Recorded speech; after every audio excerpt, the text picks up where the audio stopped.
안녕하세요. 은빛사연입니다.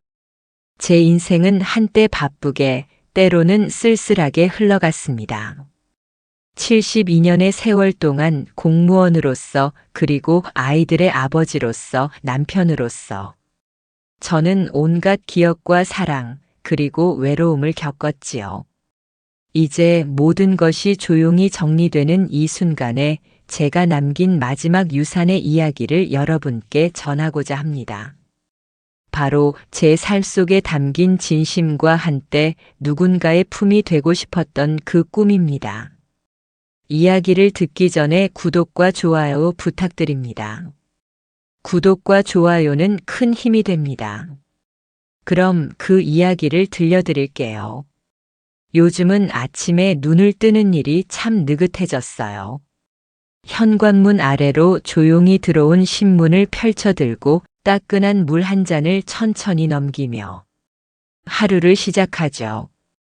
제 이름은 상만입니다. 72년을 살아왔고 그중 40년은 공무원으로 성실하게 일했어요. 퇴직한 지도 벌써 몇 해가 지났네요. 이제는 그저 평범한 노인 하나죠. 제 곁에는 늘 아내 영숙이가 있어요. 긴 세월 함께 해온 사람. 같이 밥을 짓고 같이 드라마를 보고 하루의 소소한 일과를 나누는 사람. 그런 영숙이가 있다는 것만으로도 저는 크게 외롭지 않았어요. 딸 수진이는 분당에 살아요. 애들 셋에 남편 일까지 챙기느라 바쁘다며 요즘엔 전화도 뜸하죠. 아들 형준이는 회사 일로 늘 바쁘다더니 언제부턴가 문자 답장조차 늦어졌고요. 그래도 괜찮아요. 다들 자기 삶을 사는 거니까. 그저 집 안 어딘가에서 영숙이의 발소리가 들리면 그게 저는 참 든든했거든요. 마당에 핀 국화도 식탁 위에 놓인 따끈한 된장찌개도 모두 영숙이 덕분이었죠. 이 집에서 이 평범한 일상 속에서 전 분명 충분히 행복했어요. 그날도 별다를 것 없는 아침이었어요. 저는 여느 때처럼 일찍 눈을 떴고 영숙이는 마당에 나가 국화에 물을 주고 있었죠. 작은 양동이 들고 허리를 살짝 굽히는 모습이 아직도 눈에 선합니다. 제가 물 끓이는 소리에 아내가 웃으며 말했죠. 오늘은 내가 아침 준비할게요. 그 말이 마지막이 될 줄은 몰랐어요. 점심 무렵이었어요. 방 안에서 조용히 앉아 책을 보던 아내가 갑자기 가슴을 움켜쥐며 쓰러졌어요. 그 작은 몸이 바닥으로 쓰러지는데 저는 한 걸음도 못 움직였어요. 그저 여보, 몇 번이고 그렇게 불렀죠. 병원에서는 말이 참 짧더군요. 심장마비입니다. 골든타임을 놓쳤습니다. 죄송합니다. 그 한마디에 제 세상도 덩그러니 멈춰버렸어요. 혼자 남겨진 집은 이상하리만치 조용했어요. 자식들에게 전화를 걸었죠. 수진이는 통화 중이라 어렵게 통화가 됐는데 아빠, 너무 갑작스러워서 시간 맞춰서 내려갈게요. 형준이는 잠깐 뜸들이더니 일단 장례식장 주소 좀 보내주세요. 그 말투가 정말 낯설게 들렸어요.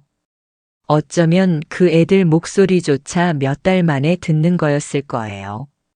장례식장에선 말없이 고개만 끄덕이는 자식들, 눈물 한 방울 없이 바쁘게 절차만 챙기는 모습에 문득 이런 생각이 들었어요. 영숙이, 이 아이들이 정말 당신의 마지막 얼굴을 기억이라도 해줄까? 시간이 지나고 모두 떠난 빈 장례식장. 저 혼자 아내 영정 앞에 앉아 있었어요. 향은 다 타고 연기만 피어오르는데 그 연기처럼 제 안에 무언가도 서서히 사라지는 기분이었어요. 그날 이후 저는 말을 줄였고 사람들과의 거리도 점점 멀어졌어요. 마음이 조용히 아무도 모르게 닫혀갔죠. 아내가 떠난 지 한 달이 지났어요. 그동안 하루하루를 어떻게 버텼는지도 모르겠네요. 아침엔 여전히 일찍 눈이 떠져요. 예전처럼 먼저 일어난 아내가 주전자에 물 올려두는 소리, 주방에서 달그락거리던 그 소리가 귀에 들릴 것도 같은데 막상 일어나 보면 주방은 고요하고 테이블 위엔 멀쩡한 두 사람분 식기가 여전히 나란히 놓여 있어요. 어떻게 치워야 할지도 모르겠더군요. 그냥 그 자리에 두었어요. 마치 다시 돌아올 사람처럼. 혼자 먹는 밥은 맛이 없어요. TV도 신문도 책도 이젠 재미가 없어요. 마당에 핀 꽃이 예뻐도 함께 예쁘다 말할 사람이 없으니 그저 지나가는 배경 같더군요. 며칠 전엔 수진이한테서 전화가 왔어요. 목소리 끝이 조심스러웠어요. 아빠, 엄마 보험금 처리 때문에 서류 몇 개 보내주실 수 있어요? 형준이는 문자로 물었죠. 아버지 진명이 어떻게 돼요? 우리끼리 미리 정리해 두는 게 좋을 것 같아서요. 그 말을 듣는데 마음 한구석이 싸하게 식더군요. 그 애들도 슬플 텐데 그 슬픔보다 먼저 떠올린 게 돈과 재산이었다는 게 참 서글펐어요. 그제야 문득 이런 생각이 들었어요. 내가 이 가족에게 어떤 의미였을까? 공무원으로 성실히 살고 자식들 대학 보내고 결혼까지 뒷바라지했는데 그게 전부였을까? 아내가 없는 지금 저는 어떤 사람으로 남아있는 걸까? 벽에 기대어 앉아 있으면 그런 생각이 끝도 없이 밀려와요. 그렇게 하루가 지나가고 밤이 오고 조용한 집엔 제 숨소리만 가득해요. 처음이에요. 정말 혼자라는 걸 이토록 선명하게 느껴본 건. 집안은 어느새 먼지가 내려앉은 듯 조용했어요. 저는 느릿하게 각 방의 문을 열며 아내의 손길이 마지막으로 닿았을 공간들을 바라봤죠. 거실 커튼에 묻은 은은한 비누 향, 주방 한켠에 놓여있던 작은 수첩, 식탁 아래 굴러다니던 아내가 신던 슬리퍼 한 짝. 그러다 서랍장 깊숙이서 오래된 사진첩과 낡은 일기장을 꺼냈어요. 사진첩을 펼치니 젊은 날의 저와 아내가 환하게 웃고 있었고 때론 아이들을 안고 때론 산책길에 마주 앉아 커피를 마시고 있었죠. 그 시절에 저는 참 따뜻해 보였어요. 그리고 그 곁에 언제나 영숙이 있었고요. 그 옆에 놓인 일기장은 많이도 달아 있었어요. 표지를 넘기니 빼곡한 글씨 사이에 이런 문장이 적혀 있었죠. 당신은 착한 사람이야. 우리 아이들이 당신 닮았으면 좋겠는데 그게 마음처럼 안 되네. 손끝이 멈췄어요. 그 문장을 다시 천천히 읽었죠. 평생을 가족을 위해 묵묵히 살아온 저에게 그 짧은 문장은 눈물처럼 깊게 스며들었어요. 그날 이후 전우는 집을 하나씩 정리하기 시작했어요. 아내가 아끼던 접시, 오래된 장롱 속 겨울 이불, 사진 속에 담긴 기억들을 하나하나 품에 안은 채 마음속에도 정리를 시작한 거예요. 며칠 후 저는 집을 팔기로 결심했어요. 변호사를 찾아가 유산 정리 상담을 받았고 노트에 자식들 이름을 적으며 분배 비율을 생각했죠. 하지만 서류 위에 도장을 찍으려던 그 순간 손이 멈췄어요. 머릿속에 자꾸만 떠오르던 장면이 있었거든요. 장례식장에서 아내의 사진 앞에서 눈조차 마주치지 않던 자식들. 조문객이 떠난 후 먼저 가겠다고 바쁘다며 인사조차 없이 돌아서던 뒷모습. 그리고 그날 제가 주저앉아 혼자 식은 국을 떠먹던 쓸쓸한 저녁 식탁. 저는 조용히 중얼거렸어요. 이 모든 게 정말 그 애들에게 가야 하나?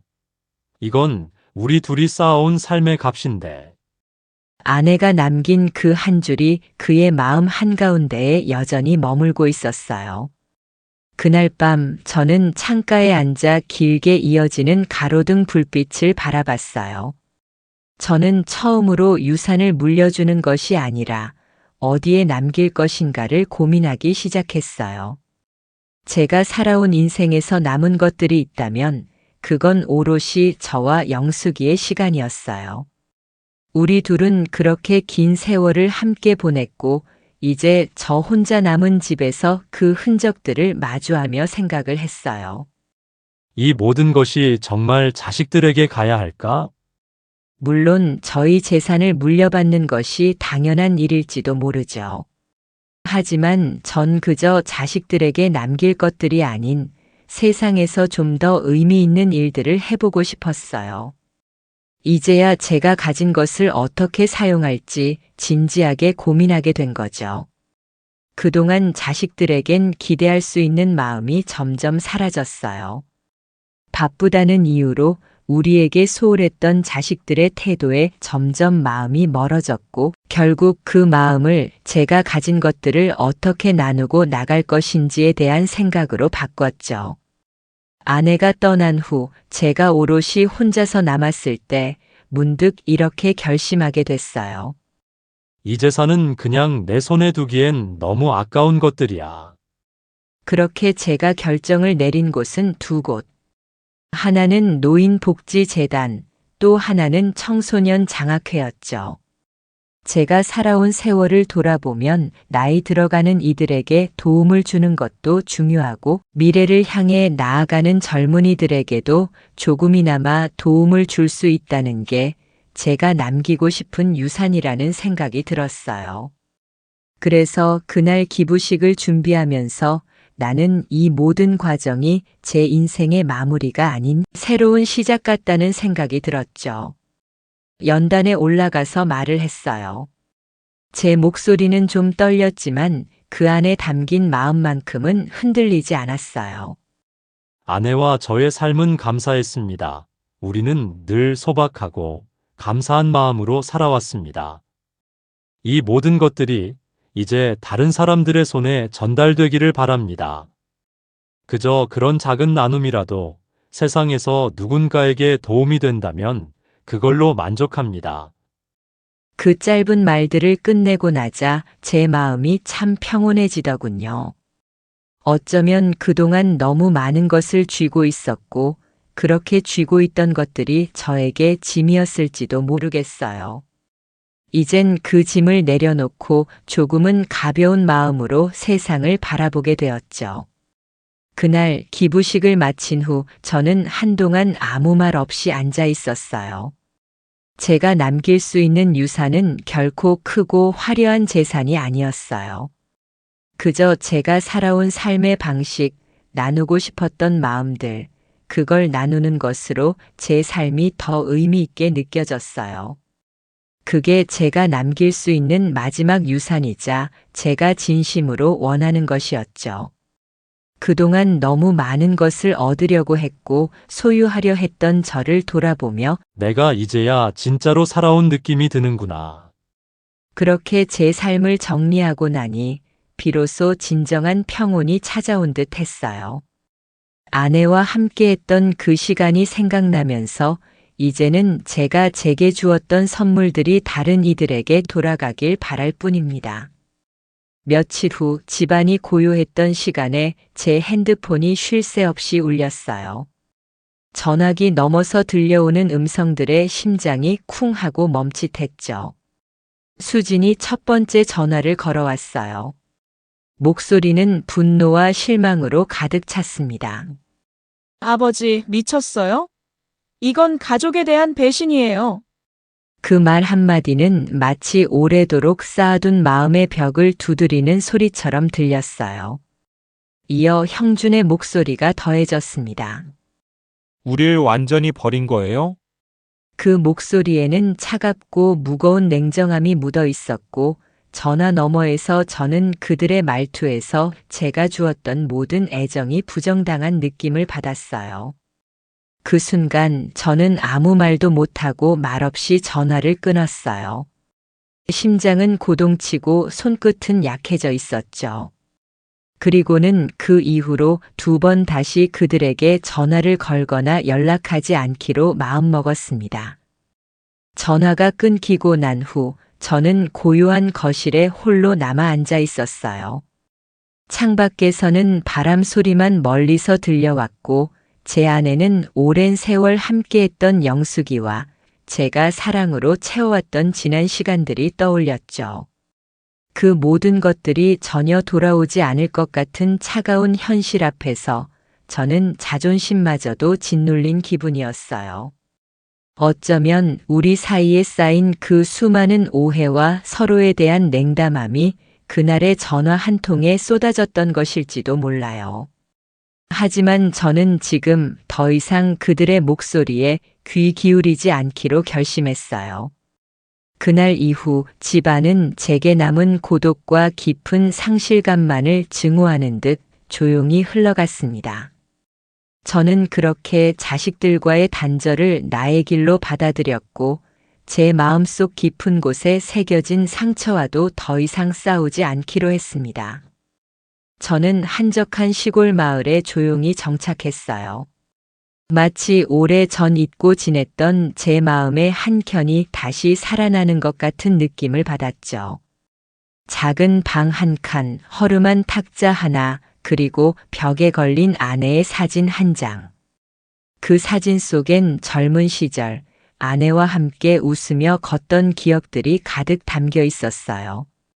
매일 새벽 저는 일찍 일어나 아내가 즐겨 듣던 클래식을 틀었어요.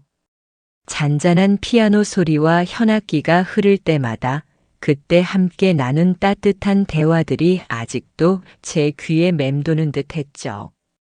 창가에 앉아 조용히 커피 한 잔을 들이키며 저는 혼잣말을 했어요. 당신이랑 나눈 대화가 아직도 귀에 맴돌아. 그 말 속에 담긴 그리움과 애틋함이 어쩌면 시간이 지나도 지워지지 않는 영원한 추억처럼 느껴졌어요. 이제 저는 홀로 살아가고 있지만 그 외로운 집안 곳곳에 아내와의 추억, 그리고 그때 느꼈던 따스한 사랑이 제게 늘 함께하고 있음을 느껴요. 몇 해가 흐른 후 어느 날 아침 신문을 펼쳤어요. 신문 한 페이지 구석에 노년의 기부자, 이름 없이 남긴 유산이라는 제목이 보였죠.